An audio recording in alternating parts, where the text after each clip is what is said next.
लोग जो है वो बीटी एक्ट जो बना है 1949 में उसको खत्म आखिर क्यों खत्म कराना चाहते हैं? खत्म इसलिए कराना चाहते हैं, आप पूरे दुनिया में कोई आपको ऐसा एग्जाम्पल नहीं मिलेगा, क्योंकि गुरुद्वारे में मैनेजमेंट सिख करते हैं, कोई दूसरा धर्म का आदमी उसमें मैनेजमेंट कमेटी में नहीं मिलेगा। मस्जिदों का संचालन मुस्लिम करते हैं, उसकी मैनेजमेंट कमेटी में कोई दूसरे धर्म का नहीं मिलेगा, ठीक है। उसी प्रकार चर्च का संचालन क्रिश्चियन लोग करते हैं, कोई दूसरे धर्म का नहीं मिलेगा। मंदिरों का संचालन हिंदू लोग करते हैं और उसमें भी ब्राह्मण लोग करते हैं, तो कोई दूसरे धर्म का नहीं मिलेगा।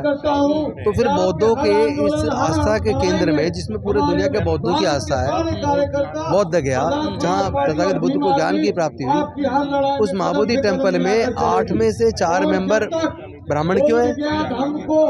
सारे पूरा संचालन बौद्धों के हाथ में होना चाहिए।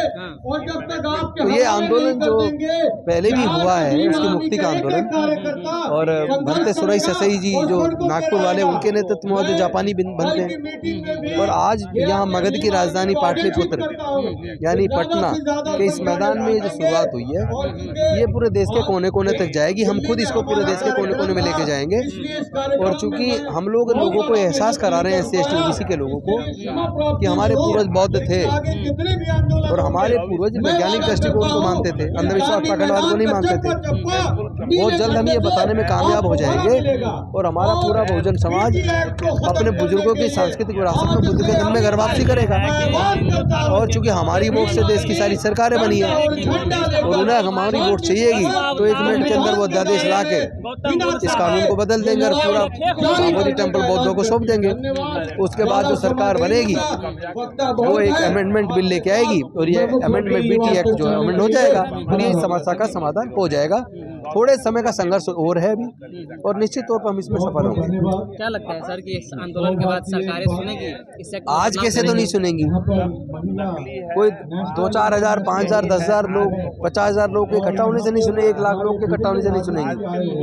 लेकिन जिस दिन भारत का बहुजन समाज, मूल निवासी समाज जो 90% है, जिस दिन वो एकजुट हो जाएगा और वो घर वापसी करेगा, वो वापस बुद्ध के धर्म में आ जाएगा, और जो अब कुछ ही सालों में आने वाला है, तो उसके बाद चूंकि उनकी सरकारें तो पूरे देश की उन्हीं के वोट से बनी है, तो वोट की वजह से सरकार बनती है, तो वोट की लालच में वो सरकारें खुद इसको अमेंडमेंट कर देंगी, हमें मांगना नहीं पड़ेगा, ये मुझे भरोसा है। इसलिए जो है वो बराबर में बताया उसमें जो लोग वो उनको कहा जाता है कि वो एकदम शांति के रूप से होते हैं, अहिंसा नहीं करने, लेकिन वो तो हिंसा की जरूरत भी नहीं है।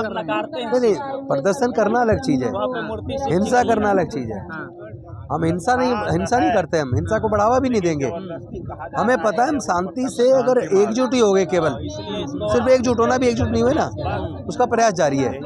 जिस दिन ये 90% भारत के लोग एकजुट हो गए, बुद्ध के धर्म के में आकर अपनी विरासत में वापस आ गए, तो सरकार भी आप ही की होगी।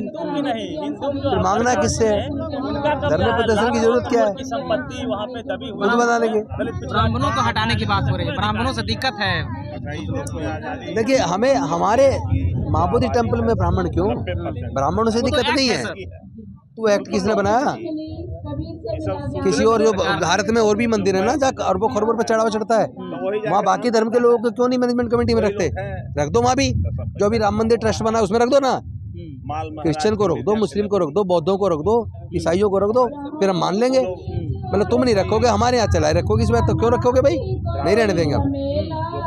सरकार अगर नहीं मानेगी तो आप लोग का अगला कदम क्या होगा? अभी तो हम बौद्धमय भारत बनाएंगे, फिर मनवादी सरकारों को गिराएंगे, फिर मूल निवासियों की सरकार बनेगी, फिर ऐसे एक्ट को हम उखाड़ के फेंक देंगे और संचालन अपने हाथ में ले लेंगे, बात खत्म। और क्या करना है? लड़ना थोड़ी ना है किसी से, लड़ना नहीं है।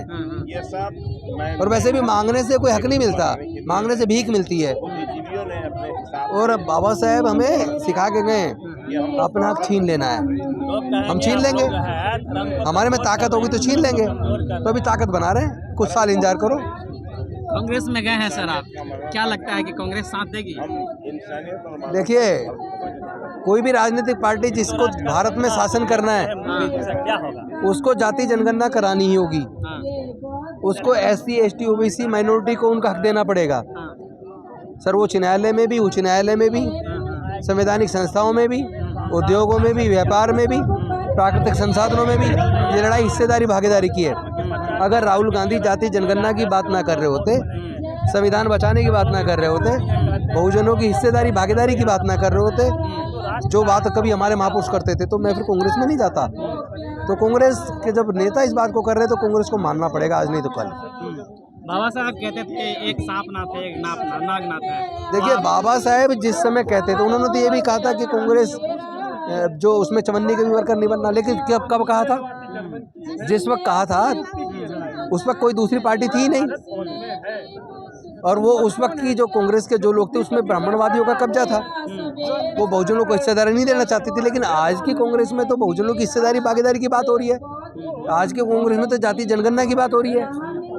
तो आज ये वो कांग्रेस नहीं है, आज उस कांग्रेस का स्थान तो बीजेपी ने ले लिया है, जिसमें मनुवादियों का कब्जा है, उन्हीं की सोच आगे बढ़ रही है। तो अब जो लोग बाबा साहब का तर्क दे रहे हैं कि वो तो ये कहते थे, उनको ये भी समझना होगा वो कब कहते थे।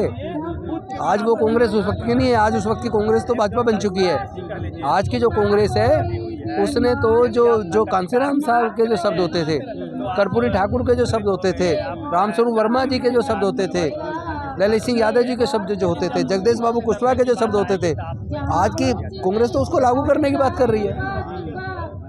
तो हमें तो विचार की लड़ाई है ना, विचारधारा की लड़ाई है। हमें पार्टी से क्या लेना किसी से, जो हमारे महापुरुषों के विचार को आगे बढ़ाएगा हम उसमें जुड़ेंगे, और जुड़ गए।